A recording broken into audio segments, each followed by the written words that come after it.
जब से एनी और एमल इस घर के अंदर आई हैं तो दोनों बहनों को ऐसा ऐसा शक होना शुरू हो जाता है। वो सारा का सारा माहौल देखते हैं कि भाई ये क्या वजह है, इतनी बड़ी क्या रीज़न है कि माँ महरोज के साथ सबसे ज़्यादा प्यार करती है।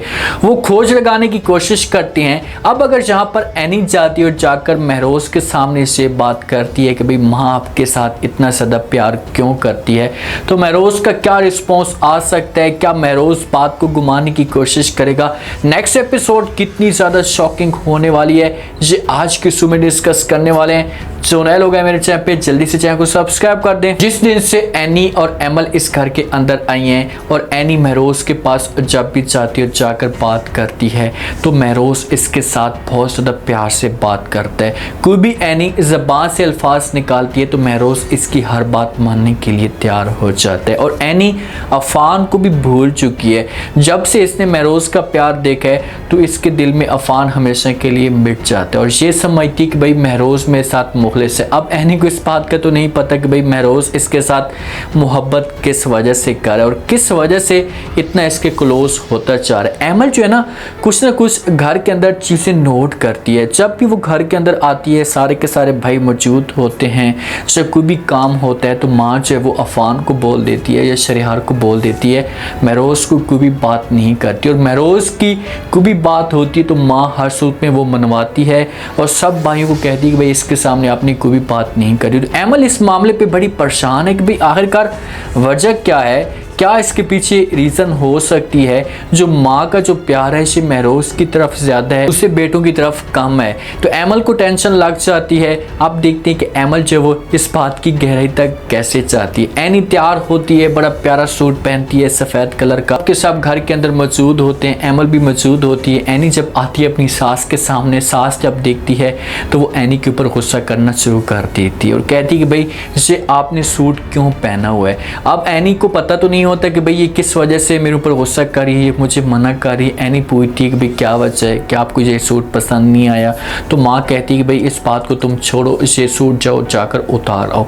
एमल भी साथ में मौजूद होती है। एमल आकर बात करती है अपनी सास के साथ जो महरोज की माँ होती है, लेकिन माँ उसे भी जवाब नहीं देती और कह दिया कि भाई मैंने जो कुछ कहना था कह दिए, अब जाएँ और इसको बोलें ये जाकर सूट उतारे। वहाँ से नाराज़ होकर चली जाती है अपने कमरे के अंदर और वो सूट उतार देती।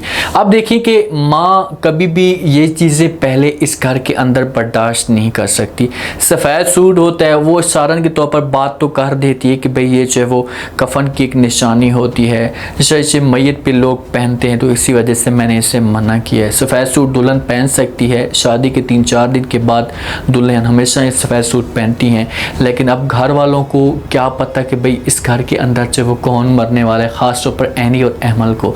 एनी और एमल जो है वो इनको तो इस बारे में कुछ भी नहीं पता। अगर पता होता तो ये कभी भी ये सूट ना पहनते। महरोज हो सकता है, महरोज बात को समझ जाता है, शरियार भी बात को समझ जाता है। महरोज अपनी माँ के साथ बात करेगा और कहेगा कि माँ जी आपको ऐसी बात नहीं करनी चाहिए थी। ठीक है भाई, अगर उनको इस बारे में नहीं पता तो उनकी गलती क्या है, आप उनके ऊपर गुस्सा तो ना करें, प्यार से समझा सकती हैं, उनको मना कर सकती हैं। इस तरीके से जो है वो आप उनके ऊपर प्रेशर डालेंगे तो हालात और भी ज़्यादा ख़राब हो जाएंगे।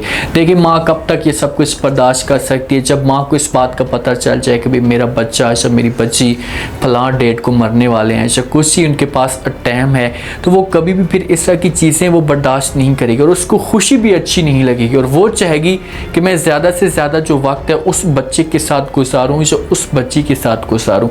ये महरोज को खुश देखना चाहती है और इस तरह का कोई भी घर के अंदर काम नहीं करना चाहती, या कोई भी इस तरह का घर के अंदर माहौल नहीं बनाना चाहती कि भाई सबको पता चल जाए कि भाई महरोज घर से जाने वाले हैं। और ऐसा फील किसी को भी नहीं होने दे रही। देखें कि माँ की अच्छी खूबी ये है, ठीक है अभी वो अपनी बहुओं के ख़िलाफ़ थोड़ी सी तेज़ है, उनके ऊपर गुस्सा करती है, लेकिन ये किसी हद तक अपनी जगह पे ठीक भी काम कर रही है। एनी तो नाराज़ होकर चली जाती है अपने कमरे के अंदर। पीछे से एमल आती है और आकर बात करती है और कहती है कि एनी कोई बात भी नहीं, अगर उसने कह भी दिया तो आप ऐसा करें कि सूट उतार दें। वो सब कुछ उतार रही होती है, मेकअप शेकअप जो भी होता है वो भी उतार रही होती है।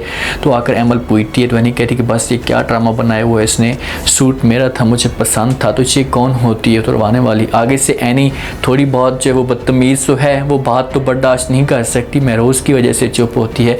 तो एमल जो उसे कहती है कि भाई आप परेशान ना हो, ये सब कुछ हमें बर्दाश्त करना पड़ेगा। और मैं ये सब कुछ कब से नोट कर रही हूँ कि महरोज़ की जो वो उससे ज़्यादा अहमियत दी जाती है, बाकी बेटों को वो अहमियत नहीं देती जो हमारी सास है। तो इसी वजह से हमें थोड़ी बहुत बात करनी पड़ेगी। अब एनी वो सूट चेंज कर लेती है, अपने कमरे के अंदर मौजूद होती है, महरोज़ इसके पास आकर आकर बात करता है, मासूद भी करता और कहते हैं कि जो कुछ भी हुआ ये सब कुछ नहीं होना चाहिए, प्लीज़ आप मुझे माफ़ कर दें। जब एनी जी बातें सुनती है तो इसे महरोज़ को जवाब देती है, उसे कहती कि महरोज़ आपकी माँ को ऐसा नहीं करना चाहिए था, अगर उसे सूट पसंद नहीं था तो वो मेरे साथ जो वो अकेले में बात कर सकती थी, अकेले में समझा सकती थी, सबके सामने इसने मेरी इंसल्ट की है। इसे महरोज़ कहेगा कि भाई आप मेरी माँ की बातों को इग्नोर किया करें, दिल पे ना लिए करें। तो एनी कहेगी कि भाई कभी ना कभी इंसान को कुछ ना कुछ बातें ऐसी होती हैं कि बुरी लग जाती हैं, वो दिल पे भी ले लेते हैं।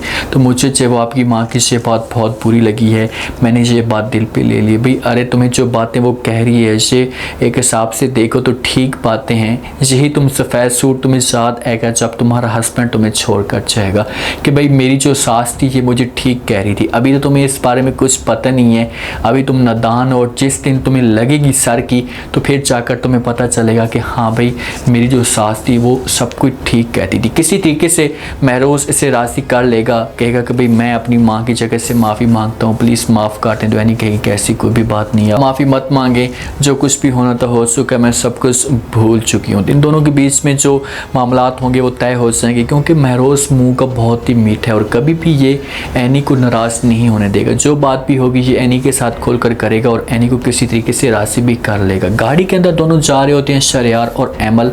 तो एमल शरियार के साथ बात करती है और कहती है कि शरियार मुझे एक बात बताओ, ऐसा क्या कुछ है महरोज़ भाई के पास, उसने कौन सा जो वो एक उसके पास सोने का चिराग है कि माँ जो वो आप लोगों की वो महरोज़ को ज़्यादा अहमियत देती है, उसके ज़्यादा करीब होती है आप लोगों की निस्बत, आपको इतनी अहमियत नहीं देती। इसके पीछे क्या रीज़न है? कोई बात तो हो सकती है जो आप लोग हमसे छुपा रहे हैं। जब शरियार ये बात सुनता है तो एमल को समझाने की कोशिश करता और कहते हैं कि ऐसी कोई भी बात नहीं है, प्लीज़ इन बातों के ऊपर तवज्जो ना दिए करें, अगर ऐसी कोई बात होती तो मैं आपके साथ ज़रूर शेयर करता। एमल को शक तो है कि भाई ये कुछ ना कुछ हम लोगों से छुपाने की कोशिश करें। इन्होंने बताया हुआ है कि भाई जो महरोज़ की तबीयत ख़राब होती है तो इन्होंने कुछ बताया हुआ है कि भाई इसे चक्कर वैसे आ जाते, मेन बीमारी इन्होंने नहीं बताई हुई कि भाई महरोज़ को ये बीमारी। जब एक इंसान के दिल में शक पैदा हो जाता है ना, ख़ास तौर पर एक लड़की के दिल में, तो वो लाजमी तौर पर उस बात की गहराई तक ज़रूर जाएगी। अब एमल के दिल के अंदर एक शक तो आ चुका है, ये एनी के साथ भी बात शेयर कर चुकी है, अपनी माँ के पास जाएगी, अपने वालिद के पास जाएगी, उन लोगों के सामने भी ये बात शेयर करेगी कि ये बात है, मुझे ऐसा फ़ील हो रहा है कि हमसे कुछ ना कुछ बात छुपाने की कोशिश करें। शरियार तो नहीं बताएगा ऐसे, लेकिन ये किसी हद तक नुकरानी से भी पूछ सकती है और किसी तरीके से इसके कानों तक ये बात पहुँच जाएगी। और जिस वक्त एमल को इस बात का पता चलेगा तो ये शरियार के ऊपर जाकर गुस्सा करेगी कि भाई कम से कम आप तो मेरे अपने थे, आप तो मेरे साथ ये बात शेयर कर सकते थे, आपने बात शेयर नहीं की। तो शरियार कहेगा कि मैं उस वक्त जब आपको तकलीफ़ नहीं देना चाहता था। किसी तरीके से एमल को शरियार रोक लेगा, उसके साथ बात शेयर नहीं करेगा, क्योंकि अगर इस जगह पर एनी को पता चलता है, एनी का जो दिमाग है ये बच्चों वाला है, और अगर इस जगह पर पता चलता है तो एनी मुकम्मल तौर पर टूट जाएगी, मुकम्मल तौर पर तबाह हो जाएगी और उसके पास फिर कुछ भी नहीं रहेगा। तो ये चाहते हैं कि किसी तरीके से थोड़ा सा वक्त है एनी और महरोज़ एक दूसरे के साथ प्यार से गुजार लें। अफनान उम्मीद लगाकर बैठा हुआ है कि भाई जिस दिन मेरा भाई जाएगा उसके बाद हर चीज़ मेरी मुट्ठी में आ जाएगी, यही एनी होगी मेरे पास आ जाएगी और मैं इसके साथ सुकून के साथ ज़िंदगी गुजारूंगा। उम्मीद है आज का रिव्यू, आज के टीजर आप लोगों को पसंद आया होगा। आपने कमेंट सेक्शन में अपनी कीमती लास्ट में आपको क्या लगता है, क्या नेक्स्ट एपिसोड में कोई बड़ा ट्विस्ट आ सकता है, कैसे जो है वो मज़ीद एमल और एनी को पता चलेगा। अगर एमल के सामने सब कुछ सच आता है तो क्या एमल एनी को बता देगी, क्या एनी को बताती है तो एनी ये सदमा बर्दाश्त करेगी? लाजमी बताएं और चैनल को लाजमी सब्सक्राइब कर दें। शुक्रिया।